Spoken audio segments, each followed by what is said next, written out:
eviction day is serious, y'all. Yo, this is sad, man. This is to come out and see your stuff like this. This is serious. This is sad. Man, this is sad, you guys. Sad, sad day for some people. Guys, it's another one.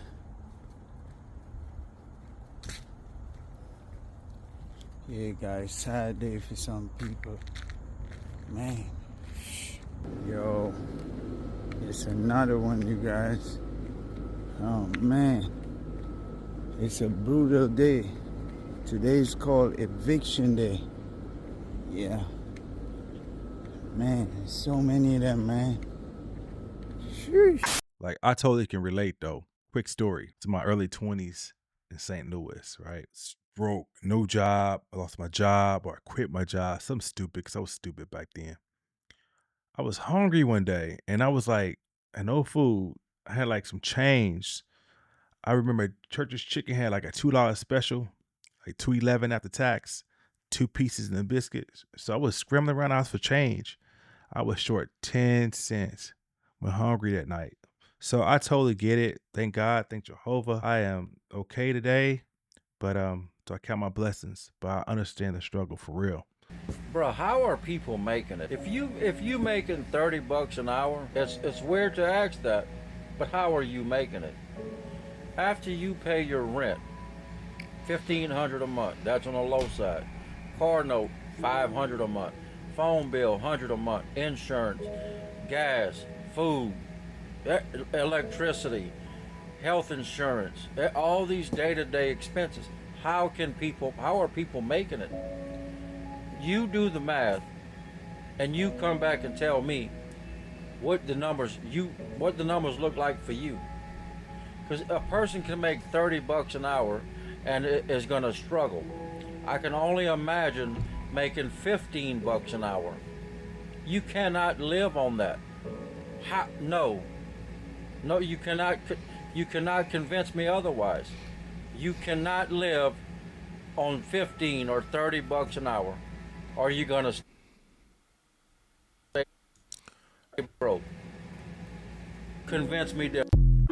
The way people are making it, credit cards. I've been there too. Using credit cards for food, straight struggling. Like, I was straight cooked. I was gone. I had no money but credit cards. And got myself in a little bit of a pickle there, but I'm good now. Paid all the cards off. I'm great credit now. But again, I know how it is to go through it, and I do feel for these people. I just need somebody else to tell me that they're living paycheck to paycheck and putting themselves into credit card debt out of necessity, not because of fun. I am 28 years old. I work a decent paying job. I love my job. I make good income. We have no kids, me and my fiance, and we're still barely scraping by. Our bills are paid, but we can't save any money. We can't go on vacation. I mean, we do little things here and there, but realistically, we don't really do anything. And we still live paycheck to paycheck, okay? I don't understand how people with kids are doing this. Props to y'all. I mean, seriously, the utmost respect, because I feel like I'm drowning and I only have cats. Any money that we're able to save ends up getting spent on the car, or the cat has to go to the vet, or one of us has a medical emergency. Like, it's just gone. It's gone. I don't understand. We don't live beyond our means. Are we all just collectively putting ourselves into debt because I don't know what else to do? Hi. Now look, she seems like a nice lady, but she probably is living above her means, her and her boyfriend. Because you say you have a good job and he has a job, and maybe you need to get a less expensive apartment for now. Just remember that when you're down, you're going through stuff, it's not forever. So you may have to get a cheaper apartment for now. But yeah, it's her spending. They're spending. You can always find a cheaper place to stay. Always can buy a cheaper car. Where I show things most people wouldn't, but I know a lot of us are going through. Empty refrigerators because you couldn't afford groceries after paying the bills. Having to buy food you don't necessarily want to eat even though you know it's better than nothing. Keeping your thermostat off even if it's hot because you don't want the light bill to be high. spending all your time at home after work and on weekends because you have no money to do anything. I remember a time in my life where I was able to start doing some things, but that time was only short-lived, as if it was just a dream. Now I only work, just to have all my money gone. Barely food in my stomach. Not living, but also barely surviving. If you can relate, you are not alone. Hey, I feel her, but you know what? I don't know her situation, but I remember having to work like 60, 70 hours a week. There were 2 BS jobs, but to make it, I had to work 2 jobs. And if you don't have any children, no, nothing like that, big responsibilities, you should work in 2 jobs. If you or working a job and being poor while going to school. The key to getting out of this poverty is education. I am not talking about these liberal art degrees. I'm talking about STEM. So, nursing. Why not nursing? Good paying. Plumbing. Just different skills. That's the key to getting out of poverty is education. A quality education, that is. It's borderline impossible to save money. Like, especially if you're already, like, sacrificing, like, not going out as much, not doing this, and that. Like, what am I supposed Your nails done. That's kind of expensive. So she ain't, I think she full of it. to do? What am I supposed to save money and not eating, not getting gas for my car, not getting tissue paper, paper towels for my apartment? Like, where am I supposed to save the money at? Like, really, you just need to make more money, which is, like, also a hard thing. Like, now you gotta think, okay, what can I possibly do to make some more money? And then 9 times out of 10, before you make some money, you're gonna have to invest some money so that you can start making some more money. And it's like, dang, like, what am I supposed to do? Like, honestly, what am I supposed to do? Like, saving money is borderline impossible. Oh yeah, and then you gotta eat. Like, what am I supposed to do? Not eat? Like, yeah, you can cook at home all the time, but doing it every single night is, like, also unrealistic. Like, you still have to buy food out sometimes in the week. Like, how, like, saving money is impossible. I ain't buying it. I mean, she seems like a nice girl, but I don't know, man. She just, I'm not believing her story. Have y'all ever heard the saying, living paycheck to paycheck? Well, if you don't know what I'm talking about, let me put it in perspective for you. I had $1.83 in my bank. I just swiped credit at the gas pump so I could get $10 for gas because I was on E, my friend. And hopefully in 2 business days, I get that $10 back in my account because my bank does not play, man.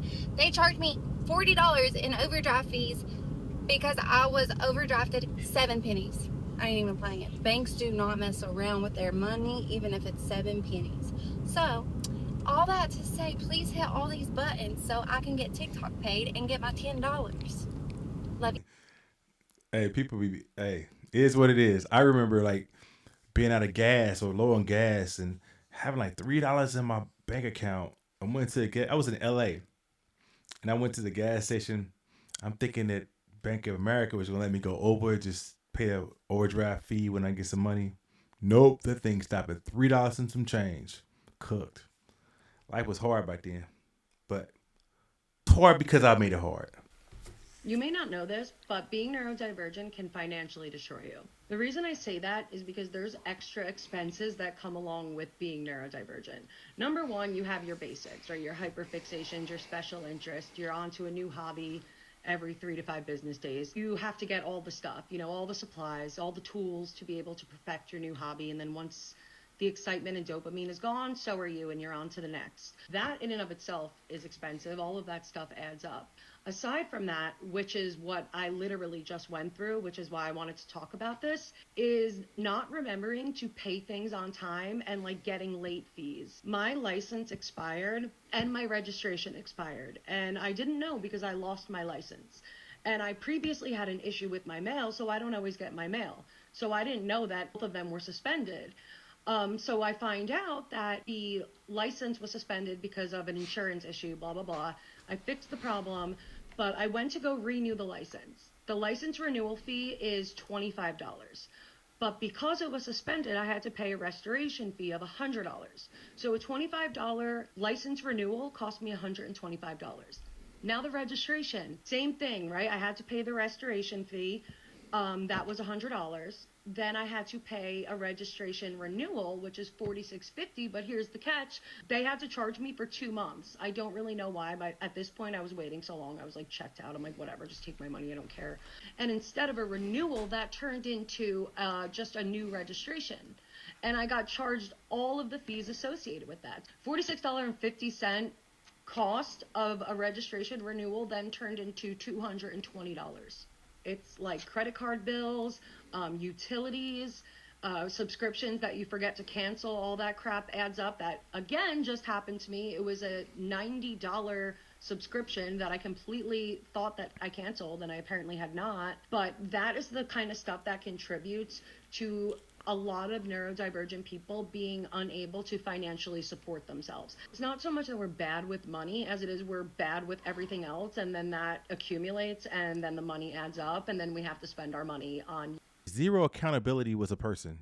She would be it.